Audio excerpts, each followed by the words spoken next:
Qu'elle parle ou qu'elle chante, sa voix est devenue un des piliers de la culture kabyle. Voici l'histoire de Taos Amrouche.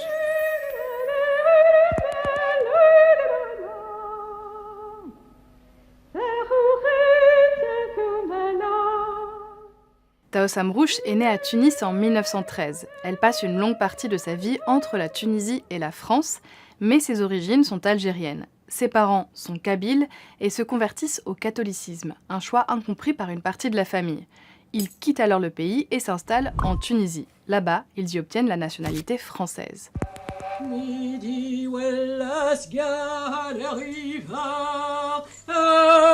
Taos Amrouche est chanteuse mais aussi écrivaine. Avec son roman Jacinthe Noire sorti en 1947, elle devient la première Algérienne à publier en français. Mais elle reste profondément attachée à ses origines kabyles algériennes. Toute sa vie, elle interprète le répertoire traditionnel kabyle.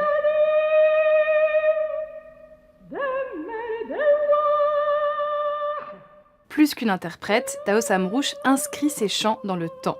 Dans les années 60, le répertoire kabyle est menacé de disparaître. Alors Taos Amrouche commence un immense travail de collecte. Son métier devient une mission. Toute sa vie, elle fait vivre ses musiques monodiques sur scène et elle les enregistre. Et en réalité, ce que je voulais, c'était surtout que le peuple auquel j'appartiens redécouvre ses sources et connaisse sa propre richesse. Et la question était, si vous voulez, de prendre conscience de l'existence de ces trésors et ensuite de les extraire, comme on extrait un minerai infiniment précieux. Ce répertoire traditionnel lui a été transmis par sa mère qui elle-même l'avait reçu de la sienne. Ces musiques ne sont pas juste des mélodies, ce sont surtout des poèmes d'une grande beauté. Tout l'art consistait à ajuster, à faire concorder un poème avec une forme de mélodie, de monodie, nous dirons, puisque c'était pratiquement pas accompagné.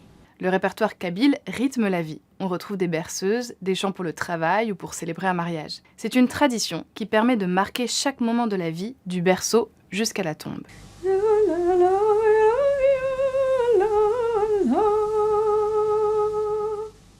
Le mot musique ne représente certainement pas ce qu'il représente pour vous. Alors qu'est-ce qu'il représente ? Nous transposons immédiatement et nous pensons à nos chants traditionnels. Nous pensons bercer, nous pensons consoler, nous pensons accompagner la vie de la naissance à la mort. Nous pensons rire, danser, se moquer. Il y a beaucoup de chants satiriques. Un seul chant guerrier sur 95 prototypes. Vous ne trouvez pas que c'est extraordinaire ?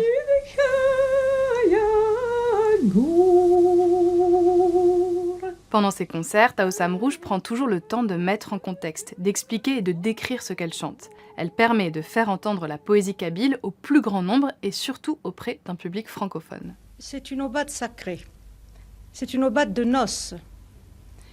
Ô toi de qui j'ai partagé la joie, viens et réjouis-toi avec moi. Rends-moi la joie que je t'ai donnée.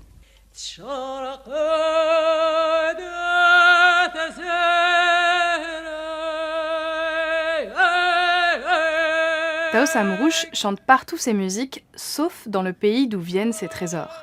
Elle ne sera jamais invitée en Algérie, à l'exception d'une fois, en 1969, invitée par un groupe étudiant du Cercle de culture berbère. Mais elle considère avoir accompli sa mission tant que les générations futures chantent ses musiques. Grâce à son travail et à son approche, le répertoire kabyle est devenu universel.